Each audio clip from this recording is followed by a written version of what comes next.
So today my talk is called The Joy of Mindfulness.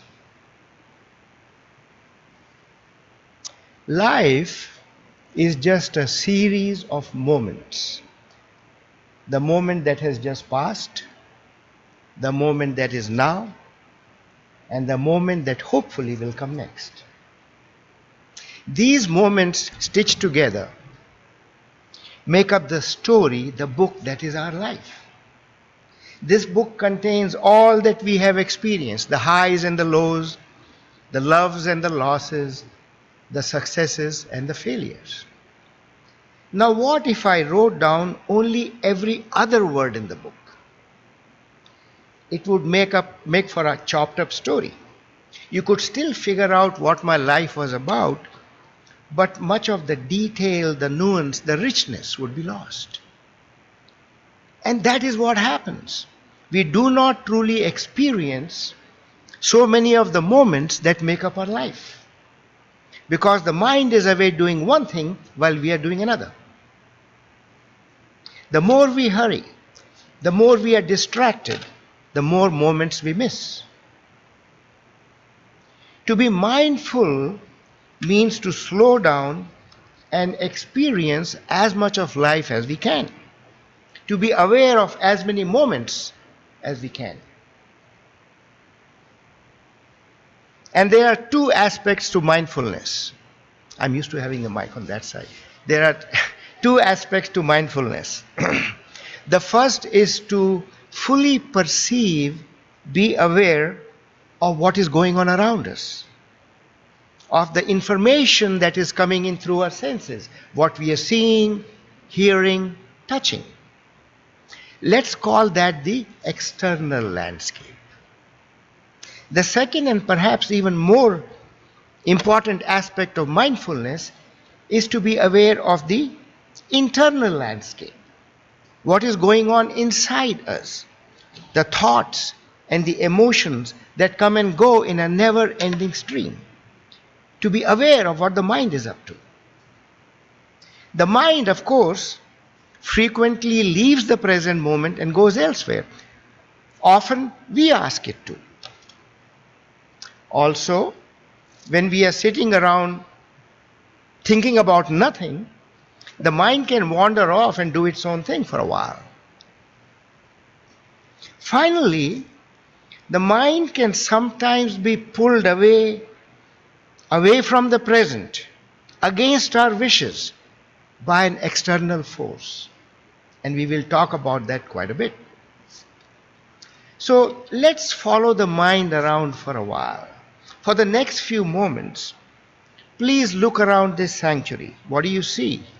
Well, you see the candles, you see the flowers, and somebody is going to bring more next week, right?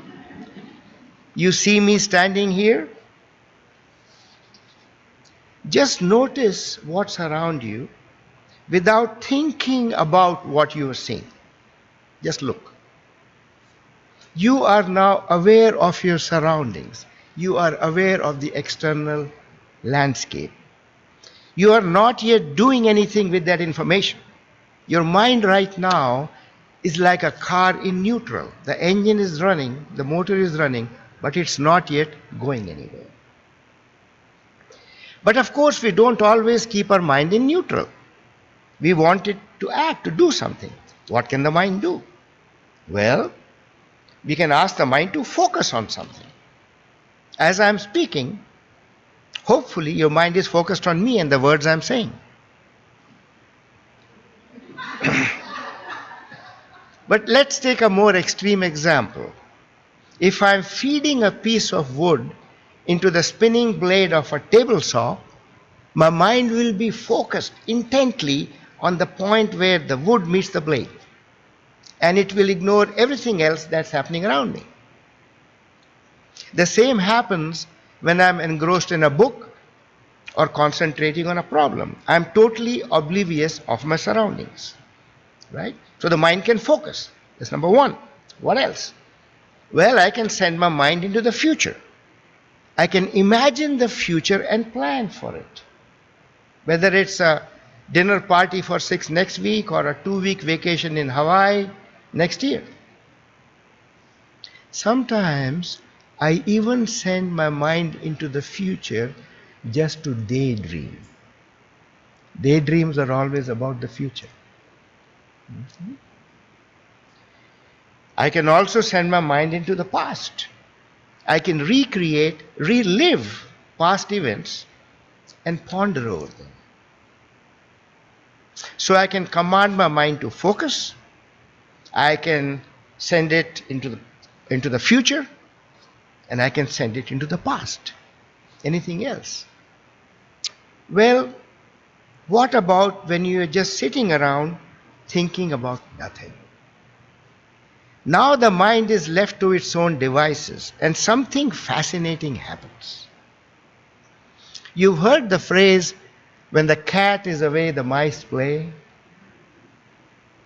In the same way, when you, the boss, is away, a set of interconnected brain areas become active and start talking to each other. This collective network of brain cells is called the default mode network. What does the default mode network do? Researchers have put people into a special type of MRI machine and told them not to try and not think actively about anything, to just let the mind go where it wants to go. The MRI machine is called an fMRI, or a functional MRI machine, can tell when the default mode network lights up. So when these subjects exit the MRI machine, they are asked to recount whatever thoughts came up. It turns out that many of these thoughts circle around I or me. I'm hungry. I want that. I was denied that promotion.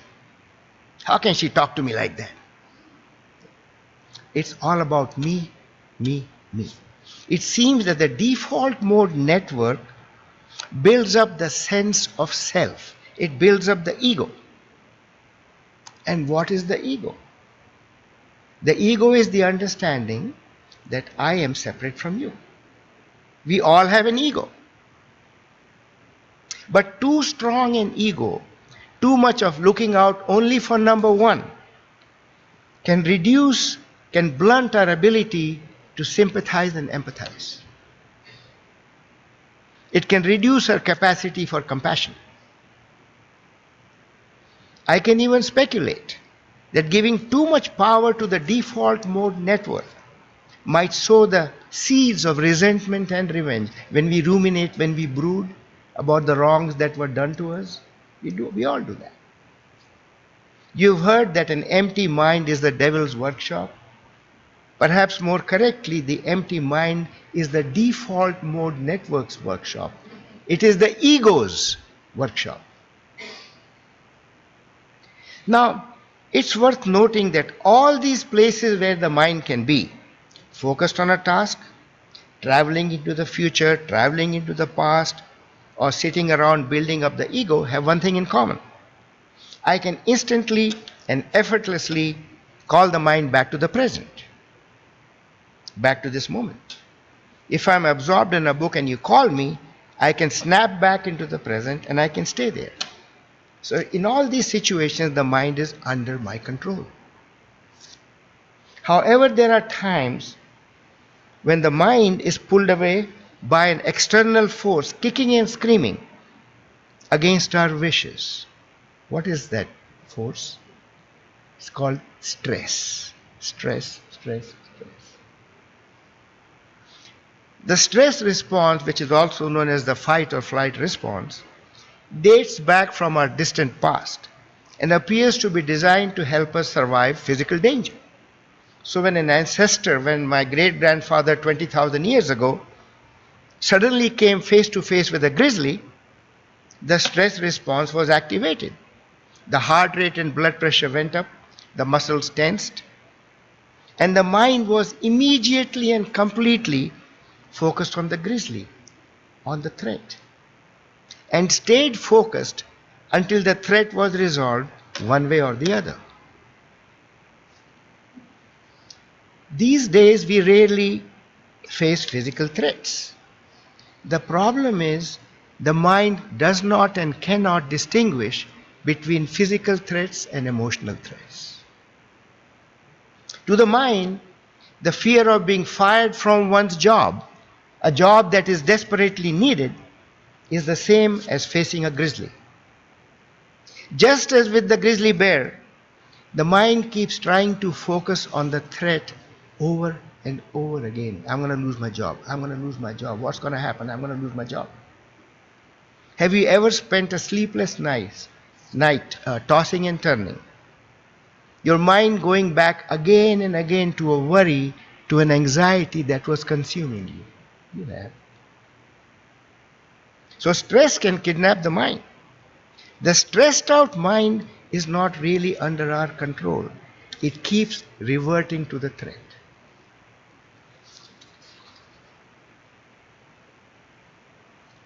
Most emotional stress can be traced to three causes. Yes, the mind can go into the future to imagine and plan. But the same imagining of the future can also cause anxiety and apprehension, whether you're waiting for the result of a medical test or worrying about a teenager who's not home at 2 o'clock in the morning and is not answering his cell phone. Nothing, we imagine the worst. Nothing has happened yet.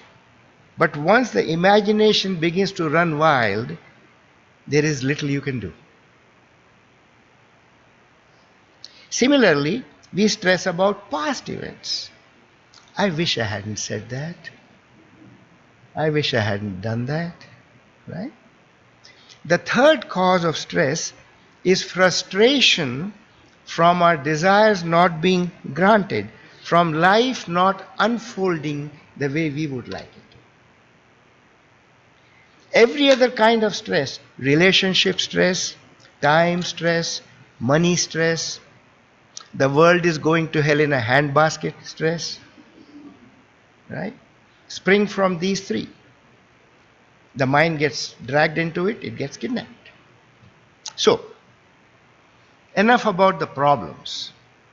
What can we do to try and train the mind to stay aware and centered, to strengthen its defenses against being kidnapped? Now, I talked about the external landscape and the internal landscape. The mind, it turns out, can only handle one landscape at a time. Okay, it's either aware of outside or what's happening inside, not both. Think about it. Well, don't think about it, listen to me. That would be the internal landscape. You want to be the external landscape right now. The more we are engaged with the external landscape, the more attention we pay to what is going on around us, the less time the mind will have to brood on what's going inside, the ego and the worries and the stress. So how do we become more mindful of what is coming in through our senses? Training the mind to pay attention is like training a puppy. One must repeat certain behaviors, certain exercises over and over again. Now, few of us are going to become masters of mindfulness, but most of us, with a bit of patience and practice, can move at least a few steps in the right direction. There are two simple exercises I have found useful, and both involve activities that are a part of everyday life.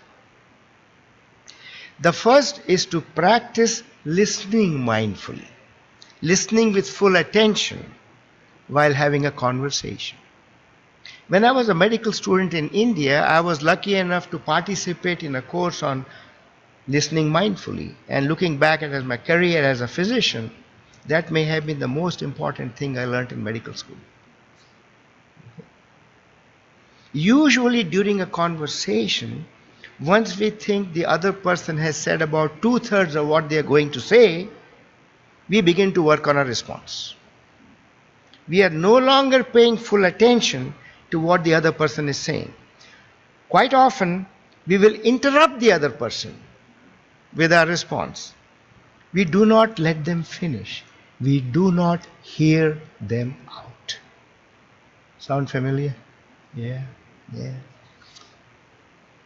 Instead, when having a conversation about something of importance, practice listening with full attention until the other person has finished. Then repeat back to the other person what you have heard. Once the other person agrees that you have heard them completely and correctly, then and only then start working on your response. Let's try it. Betsy, you want to come up here? We're going to try this. Sure, why not? So, Bets, in a few sentences, can you tell me how you ended up being a UU in this congregation? A few sentences. Well, I was a lifetime Episcopalian, went to a funeral of a priest that I had so much love for, and the whole service was right out of the book. You know, I've had that same experience. You get that? Got it. Okay. So now continue. I went to a funeral. Oh, okay. So at the funeral, I sat there and I thought, well, surely some people are going to talk about this beautiful, loving person. And it wasn't. It was all out of the book. Straight out of the book. I said, this is not for me. I can't go to a church where everything is already written out. So you came to. So what I heard was you used to go to a different church. Yes. And you were attending the funeral of a priest who you loved. And what you noticed was that everything anyone was saying in the service came out of the book. Right. There was no originality and it was straight-jacketed. And you wanted to be a place where things were more spontaneous. Exactly. Is that what you said? Yes, that's what I said. Thank you. So that's how it works, right? Yeah, okay. Thank you, Betsy. Which? Oh, it was, he listened to me. Yeah. That was wonderful. She was heard. I was heard. She was heard, right? That's your stuff. Yeah. Oh, I'm done with you for now. No. Okay. Now, this is not necessary in casual conversation. I mean, we repeat each other all the time. But it is important when talking about something of significance, especially if there is a difference of opinion. See, this practice slows down the conversation and may prevent it from escalating into an argument because each person knows that she or he is being heard, is being respected. Also, if you routinely try to hear out those who are close to you, they will love you even more because they will be heard, right? I do have to warn you that the other person may not be following the same rules. And they may keep interrupting you. That's okay. Stay calm and do your thing. The goal is to train your mind to pay attention. And by the way, they'll come around once they see you do it, okay? The second exercise is to eat mindfully. So often we eat mindlessly. We eat while we are doing something else or thinking of something else. So make yourself a nice salad with all kinds of veggies, some crunchy, some leafy, some soft. Throw in some feta cheese, maybe a boiled egg or some roast chicken, and put some of your favorite dressing. Now sit down by yourself. Do this exercise, it's worth trying. Sit down by yourself with the salad. No talking, no TV, no reading. Okay? Put, say, maybe a piece of tomato in your mouth and chew it slowly, savoring not only its taste but also its texture. Do the same with a piece of broccoli, comparing its taste and texture to the tomato. Then do the same with a mushroom or some kale, a piece of feta cheese, eating slowly and exploring the taste and texture of each. Try combinations of 2 things, then 3 things. Look at your fork before each bite. That is your stick. That is your reminder to bring your mind back to the salad if it has wandered. And it will wander. Okay. The goal again is to practice focusing and paying attention. And from my own experience, food tastes so much better because you're paying attention to every bite. I did a 8-week course on meditation. On the first day, they gave each of us one raisin. And we had to examine the raisin, put in our mouth, feel the raisin, taste the raisin, just that. Okay? Just paying attention.